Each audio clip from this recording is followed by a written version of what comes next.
See, there's a problem again this morning. Need to make sure that I'm streaming alright to Facebook, because apparently Facebook had blocked Restream's access to my channel. So apparently, fine, we're back. See, there's a problem again this morning.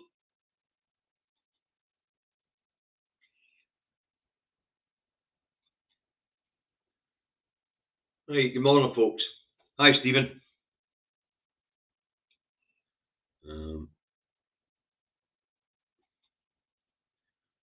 Morning, Ali. Morning, Stuart. Morning, Lenny. Morning, Thomas. Morning, Mr. E. Morning, Stephen. Morning, Andrew. Morning, Karen. Morning, Stephen again. Morning, Charlotte. Morning, Ted. Morning, Tom. Stephen. Morning, Mr. Milligan. Alistair. Barbara. Moving quickly now. Tina. John. Margaret. Fiona. Paul. Pete. Morning, Fiona. Morning, Alison. Morning, Aki's Mad.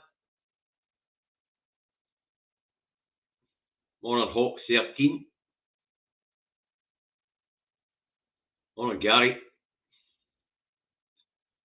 Right, we're up there 100 marks, so let's get this broadcast underway. Indy Truck Davey out the truck and at home in his office in Salisbury, North Lanarkshire, where it's not a bad morning. A wee bit overcast, but 14, 15 degrees, not bad at all. That's the forecast for Salisbury, North Lanarkshire. You want to know what the weather's like where you are? Look at your own bloody windy, alright? That's the news review for the 13th to the 9th, 2022, better known to you and me as yesterday. Alright, Tuesday started one theme in the rags. Charles Windsor's vigil for his mama. Once more, we are informed by the state propaganda outlets that a nation's in mourning. Elizabeth Windsor, Duchess of Balmoral, lay in state in Edinburgh for 21 hours in St Giles's Cathedral. Now, the coffin, it won't be visiting the Principality or the province, as they are not in the Union of Crowns, and neither is a kingdom. Charles Windsor will visit the Principality and the province.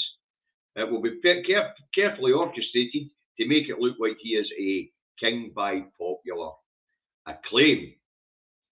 Now, this pantomime of pomp and a ceremony, we are told throughout this pantomime, of pomp and ceremony, we are told a nation is in mourning. Now, the sheer lunacy of the Unionists in full view. Here we have Charles' carefully planned tour of the nations and province of the UK, yet we are told a single nation mourns. Well, it must be England or Wales, because it certainly isn't Scotland. Every newsagent and store I've visited can't sell a newspaper because people are pissed off with a blatant North Korean level propaganda, and still we are told we are in mourning. I wonder which we that is. Is that the royal we who's in mourning? Because it's certainly no us. And in true totalitarian state form and state traditions, dissenters and dissenting voices are charged for showing dissent. So obey we do, because we don't want to go to jail. And we are a nation, we are told, who is in mourning. So I write, dissenting voices step up when others are removed. Bear that in mind, state propaganda machine. Okay, moving on. Tuesday, and after the release of the employment figures showing unemployment being at a record low, it's discovered in the ONS's figures that all is not what appears to be. A rather large contributing factor in the low employment figures, or the low unemployment figures, is 2.5 million people in long-term illnesses. The people are not counted as unemployed. They are listed as economically inactive. Clever use of words, that. Economically inactive means not gainfully employed, ergo unemployed. So the figures are being carefully manipulated. Record low unemployment isn't the story here. since 2020 and 2020, the pandemic hitting, over 400,000 people have left the workforce. They're not listed as unemployed. They're listed as economically inactive. Add that to the people who are already economically inactive, as they're calling them, or on long-term sick. They are not counted in the unemployed figures. So unemployment isn't where it seems to be. Throw in all those people who are on government schemes who don't count as unemployed, then we get a better picture of the actual employment status of people in the UK. So the figures are being massaged. But we knew that, they're always massaged. But a whopping 2.5 million people, that's massive. And that will have a massive impact on the unemployment figures if they were added in. Mental. So, there's lies, there's damn lies and statistics, and it would appear both are lying to us.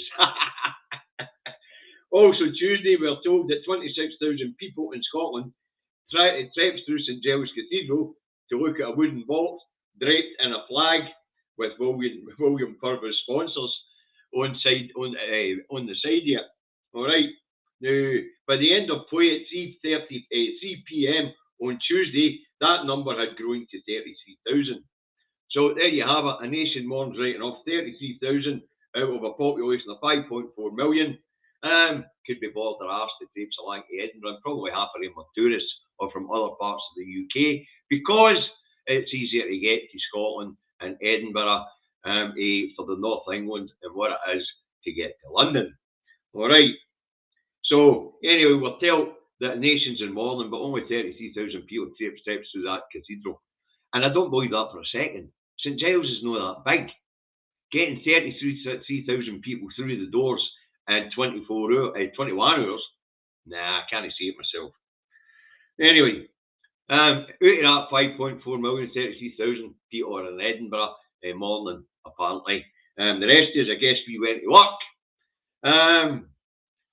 Not buying a rag along the way, because we really couldn't give a shite, and the propaganda's just washing right over the top of us. And most of us are too busy trying to keep our head above water. Right, moving on. Tuesday, independent MP Margaret Ferrier is sentenced to 270 hours of community service for recklessly endangering the public by travelling back to Glasgow from London while knowing she had COVID-19. Now, 2 or 3 other MPs did similar things. Even the Prime Minister's special advisor travelled across England while positive with COVID. He had his wife and kids in the car. Social services should have thrown the book at him, and he should have been charged with recklessly endangering his wife, his children, and the wider community. As well as he should also have had his driving licence taken away from him, because he openly admitted that he had operated a piece of dangerous machinery while his eyes weren't quite working.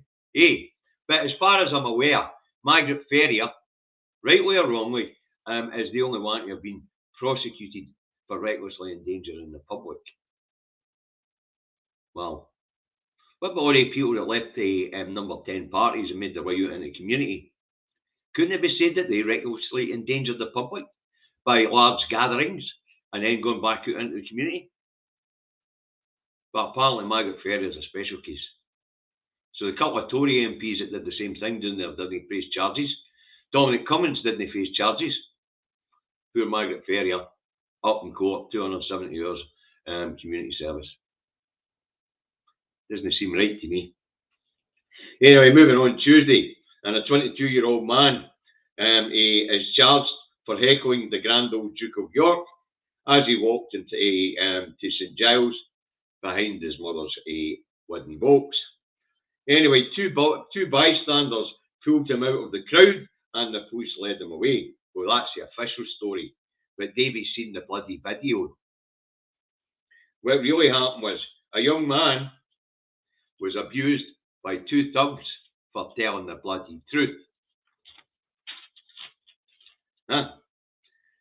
Young man tells Grand Old Duke of York he is a disgrace. Randy Andy had been a naughty nonce, and his mammy bailed him out with 12 million quid of taxpayers' money. All right, and then mummy stripped the naughty nonce of his military honours and sent him to the naughty state. Anyway, on airing his displeasure at the naughty nonce waltzing up the street as if he hadn't done anything wrong and being above the law, the young fella was grabbed from behind by a couple of thugs and dragged out the crowd and pushed to the deck. And one of them looked as if he was about to stiffen him when he realised the cop was there. And the cops helped the young man to his feet, probably saving the young man from a beating for these two thugs. And the young man was led away. As far as I can tell, the young man was charged, but the two thugs that assaulted him in the street, they seem to be the same as the naughty nonce prince, above the bloody law. Didn't they see them getting charged? Because I've seen the video, and they definitely dragged him out of there, and it looked as if one of them was going to stiffen him until the cops stepped in. Why aren't the two thugs that laid hands on this young man peacefully protesting the fact that there was a naughty royal nonce waltzing up the street who was above the law? Why weren't the two thugs arrested? So, I've sorted that story for you. It wasn't young man charged for heckling Prince Andrew. It was young man charged for protesting that a naughty nonce, royal nonce, was waltzing up the street as if nothing had ever happened and it was above the law. But I suppose when mammy's worth 18 billion quid, you can pay 12 million quid of other people's money out to get your son out of trouble. So we have a 22-year-old boy get up in front of the beak for telling the bloody truth. And he is a disgrace. It is outrageous that the naughty nonce, royal nonce, is above the law. But hey-ho. We'll see what the Procurator Fiscal and the Beak's going to say about it when the young fella gets there. I'll be keeping an eye on this one. Right, moving on. Tuesday, Highlands and Islands Airports Limited announces it intends to scale back its modernisation plans due to funding challenges. A huge sigh of relief is heard across the Scottish Islands. The Highlands and Islands Airport Limited, owned by the Scottish Government, wanted to move air traffic control and centralise it in Inverness. Right, the air traffic controllers on the islands labelled this idea as dangerous because of quickly changing weather conditions on the islands. And they argued you need local knowledge to safely bring aircraft into the airports on the islands. So, big sigh of relief right across the islands because they're not going to centralise air traffic control in Inverness. They're going to leave the controllers on the islands where they live and where they understand the weather patterns and things like that. Right, moving on. Tuesday, a new Chief Secretary to the Treasury, Chris Phillips, is facing questions over his financial interests. It would appear Mr. Phillips is a major shareholder in a property financing company called Pluto Finance. Pluto Finance provides loans to property developers. Mr. Phillips also owns an investment company which he claims is inactive, but Company House doesn't have it registered as dormant. Normally, when a businessman is appointed to such a government post, they divest themselves of their interests, and they normally set up something which is called a blind trust, where they shelf their interests until they're finished their stint as a government minister. But it would appear that Mr. Phillips isn't going to do that. Mr. Phillips is going to use loopholes in the ministerial code because it gives a bit of wriggle room. And the interesting thing there is the dormant investment company. All sorts of naughtiness could be done with the Treasury and that company. We'll keep an eye on the activities of that particular company. And the other thing about the Treasury, Mr. Kwasi Kwarteng, who's now the Chancellor, his business interests and financial interests were under an investigation by HMRC. Isn't that guy? You got a tax dodger and the Treasury. Wow. Anyway, the other thing that came out of that article was it would appear that the new PM, not so nice but dim, Liz Truss, the tortoise on a pole, she's no intention, apparently, of appointing a new advisor to the government on the ministerial code. All right. So there's nobody there to ensure that ministers stay within the ministerial code. So it would appear the ministerial code means bugger all anymore. So there's nobody to make sure ministers abide by the ministerial code. I can see a recipe for fucking disaster here. I really can. Right, moving on. Tuesday, and Charles Windsor, King of England, King of England's close friends say that the English monarch's first foray in meddling in public affairs is likely to be on environmental issues. Truss and the Tories' dream of fracking little England may be over. But, as I've been saying, Charles won't keep his nose out of public life. And it would appear his close friends think the area he's likely to interfere in public policy, even though it's a shite policy and it's done in England, will be on environmental issues. So that ought to be interesting. The other thing is, Charlie's been politicised, by the way, by Liz Truss. The way she's stalking him right around the UK. That's politicising the monarch.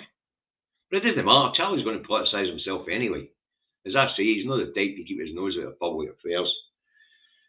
Anyway. Right. Also, Tuesday, the Royal Circus is in Northern Ireland, where Charles Windsor tells the people his mama only ever wanted the best for them. Well, she might have, but her state definitely didn't, and still doesn't. The UK forced an attainment bill on Northern Ireland to halt investigations into what was known as the Troubles.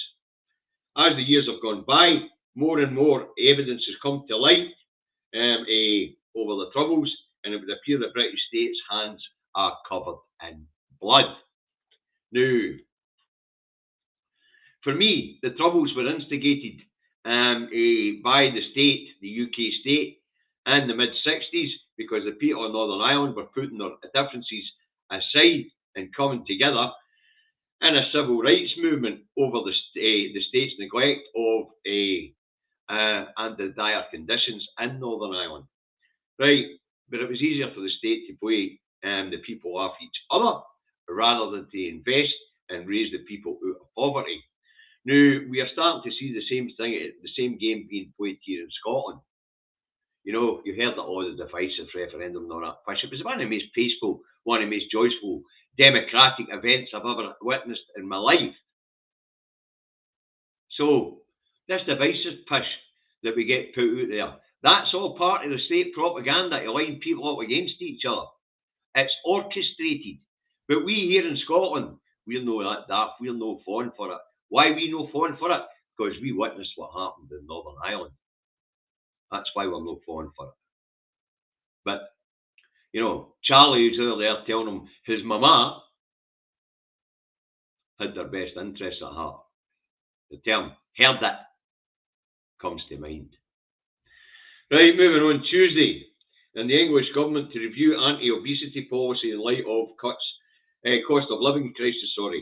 The plan to outlaw multi-buy deals on processed foods in supermarkets and a ban on junk food ads before the watershed to be kicked into the long grass again. Now, the English government say it's to allow assessment of the cost of living crisis and to allow assessment of the cost of living crisis input. Impact, no input. What am I? Sorry, got distracted there with a comment. You're welcome, Fiona. Anyway, it's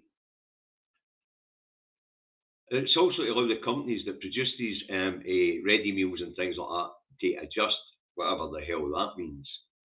So obesity is all right for the next wee while because multi-buys help feed families, even though the stuff's bad for them. But there's more to that story, and it's just coming. Moving on, Tuesday, in the Grocer magazine says food production and food storage companies are on the brink and in the dark over help with energy costs.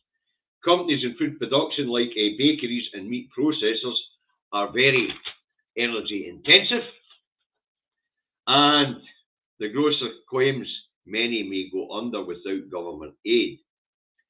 In the same article, it's claimed that businesses in the cold storage supply chain, which are both fuel and energy intensive, are also facing going under. Oof, that's not good.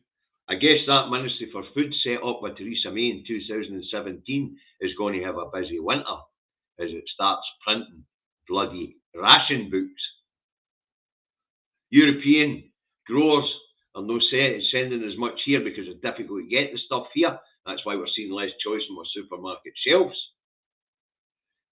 We're actually exporting our raw meat to be processed in Europe to import it back to go on the shelves, increasing costs. And now our domestic food processors, bakers, and a cold storage supply chain are saying they're going to go tits up unless they get help with their energy costs. This really could be a cold, hungry winter. Anyway, the Ministry of Food, I wonder if the ration books will be blue, or is it black that passport is? Yeah. Okay, also Tuesday, analysis by the Resolution Foundation says PM Truss's energy con will drive up interest rates by 2.5%. They attribute this to the £25 billion in aid going to top earners who don't need state aid. The Resolution Foundation also says income tax needs to be raised by a penny in the pound for the next 15 years to finance the transfer of wealth of up to 150 billion of our money into the hands of the profiteers in the energy markets. Now, no money needs to change hands here. The price should be capped, end of. Even at today's prices, big energy companies are projected to make 170 billion in profit over the next 2 years. We're being robbed, and we're being robbed by our own government. A massive transfer of wealth to companies that don't need any wealth. They're already making massive profits. And the same day, and at the moment, by the way, I hope people realise this. Your human rights are being attacked. Your basic human rights of food, water, shelter, heat, light, and the right to a family life are all being attacked by this Westminster government, who are acting in the interest of their fucking big corporate sponsors instead of carrying out their primary duty to the people, and that is to protect the people. But at this fucking point in time, people are going hungry, people are going cold, we're not even in the fucking winter. Remember, these things are basic human rights. We are having our human rights trampled over by the very people who are employed by us to protect them. This is fucking madness.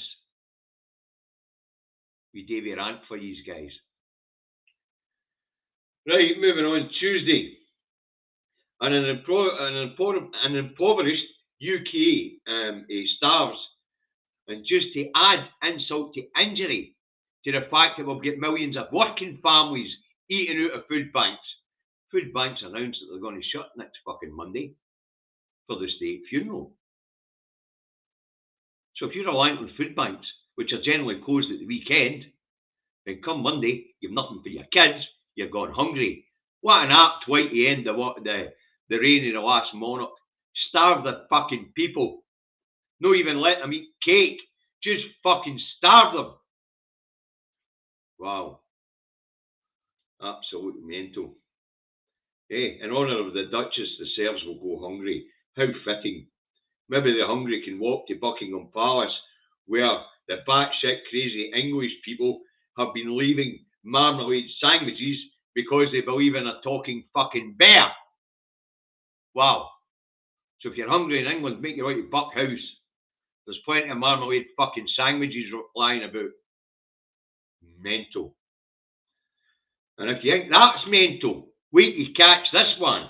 In a report on the BBC where Sir Tom Devine says that Charles has got some problems, we also have Sir John Curtis tell us that the monarchy and the monarch have less than 50% support in Scotland. And in the same breath, he then goes on to say that the people of Scotland who less than 50% support a monarchy don't want to be a republic, apparently. Apparently, even though we don't support the monarchy, we don't want to be a republic either. Has John Curtis went batshit crazy? Has his title went to his fucking head? I thought people with titles in Scotland didn't let it go to their fucking head. Saying that, there's people immediately about to boot his legs out from under him, the dark git. So if less than 50% is support the monarchy, where does he get the fucking notion we don't want to be a republic? Wow. Batshit crazy, right enough. They're all batshit crazy. Fucking hell. We've got people leaving marmalade sandwiches outside a deed rich woman's house while the rest of the fucking neighbours go hungry.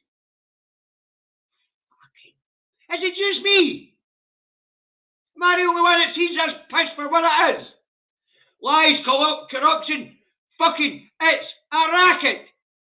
To the royal family, to the government, to the state, to the realm, it's a fucking racket. Wow. Maybe we should use that claim of right just to do away with a fucking monarchy altogether. Mental. Anyway, let's go and have a look and see what the rags have to say this morning, shall we? That's what I've got for you guys. I hope you enjoyed the rant. 59% support #Scottish Republic 2023. You're probably right, bro. But what I do know is that John Curtis has went batshit crazy. Mental. And people are going hungry in England, they're leaving fucking sandwiches at a dead woman's gate. Mental. Government transferring our money into the hands of giant profiteers. Mental. Crooks in the Treasury. Mental. I guess it's just me. Right, let's see what the rags have got to say today. Nae guesses, nae prizes for guessing what's in the rags today, shall we? Scotland's papers, nation bids final farewell to the Queen of Scots, did we? Metro, farewell to Queen of Scots. And a picture of some guys carrying the William Purvis sponsored flag draped coffin onto an aeroplane. And the Scotsman has the final farewell, and that's got the RAF carrying the coffin draped in the William Purvis sponsored flag onto a plane. We'll come back to the start. The Looney Rag Express has farewell, Your Majesty. Nation bids one last goodbye to our Queen of Scots. Anyway, we're not going to get to say goodbye to her, are we? We're on day 6 of this fucking morn porn. Mental. Yeah, we're all sick to the back teeth here. The news agents can't sell a fucking newspaper. Right, the other loony rag, the Daily Fail, has Goodbye Mama. Goodbye Ma'am. And a free inside, glorious 24-page sovereign pull-out. Oh, that fucking well done it on that put by one, Mental. The Eye has special edition. Scotland says goodbye and thank you. Thanks for what? Fucking poverty, bent governments, people going to food banks. People have to realise that the monarch's a tap of a tree and it's their fucking sovereignty in Parliament. So whatever shit their government imposes upon us, they're responsible as well. The Courier has, we'll never see her like again, thank fuck. Unfortunately, we've got a son to put up with. The Daily Telegraph, the final homecoming. It's a picture of a hearse pulling into Buckingham Palace. It's still got the William Purvis sponsored flag on the coffin. Edinburgh, news has got Scotland's final farewell. The Record, the Daily Rancid has a fond kiss. I'm not a fond kiss. Oh, for fuck's sake. The National has no room for this circus in a modern democracy.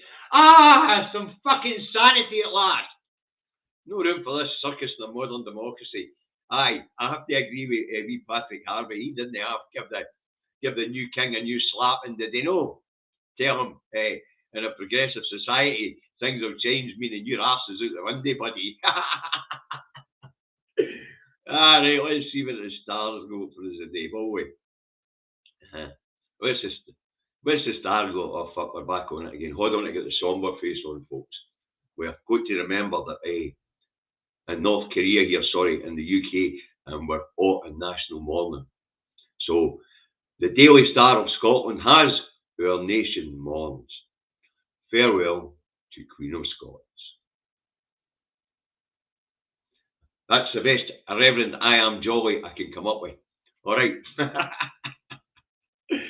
But fucking sick to the back teeth of this pop circus. I guess he's off to Wales next. Now that he's been and patronised the people in the province, he'll be off to patronise the people in the Principality with his pet PM running along behind them like one of old Lizzie's corgis.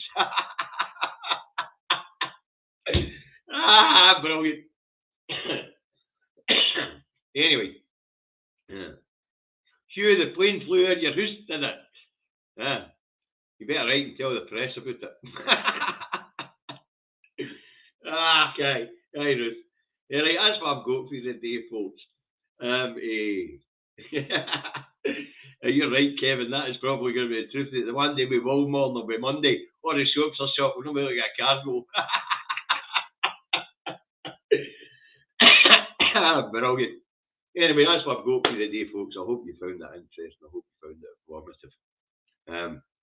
So, batshit crazy people in England weaving sandwiches about batshit crazy government with absolutely no clue about economic policy. And a batshit crazy circus of mourn porn. Right.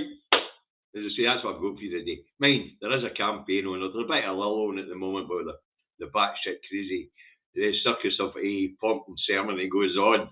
All right, so remember, there's a campaign going on, so keep your eyes on the prize, folks. Learn your how you gonnies and get out there and win hearts and minds. Now, if you don't know what the how you gonnies are, that's the daft question unionists are going to ask us. How are you going to do borders? How are you going to do central bank? And how are you going to do international trade? And the answer is always the same, folks. How are you going to do currency? Whatever the question is, the answer is always the same, folks. The answer is, how the fuck does anybody else do it? We've got the highest educated population in fucking Europe. We'll copy and paste best practices. That'll sort out any fucking stupid questions unionists have. All right. Right, support the independent media, support Broadcasting Scotland, Independence Live, Indie Live Radio, Calgon Media, Trues Radio, iScot Magazine, the national newspaper, independent bloggers and bloggers. And if they've got a crowdfunder on the go and you can afford a few shekels to throw in the pot, then please do. These folk do marvellous work. Now, as you know, David and I don't want your money, we just want you to share what we do if you like it. And subscribe, press the like button. And also, if you're in the Central Belt, 24th of September, 7:30 p.m, General Motors Club, Indie 2 Cafes, charity night. And charity is going to be needed this winter, I can assure you. So, ticket price is £10. You get the tickets for Agnes Care. On Facebook, the Indie 2 Cafe is a public group, just pop along. Or you'll get it at Agnes Care. Or you can buy a ticket at PayPal, acare53@gmail.com. So that's acare53@gmail.com. Okay. Right. Health messaging. Obviously, COVID's come down a wee bit, but not much. 1 in 50s have still got it. So remember, use the last couple of bits of guidance in the closed public spaces. Mask up, clean hands and surfaces regularly. If you're not feeling well, have a bit of social fucking conscience about you, a bit of social responsibility to your neighbours and friends. Mask up and social distance. And if you're in the health and public care sector and you're still using the NHS lateral flow test, please submit your results, because you in health and public care live in our communities. So if you're submitting your results, it'll give us a chance to understand how much is in our communities. Thanks very much. Now, use a lot. Have a bloody nice day, and we'll be back tomorrow to do it all again. No doubt that we're more batshit crazy stuff going on in Wales or some other part of this thing. So have a nice day. Bye the now.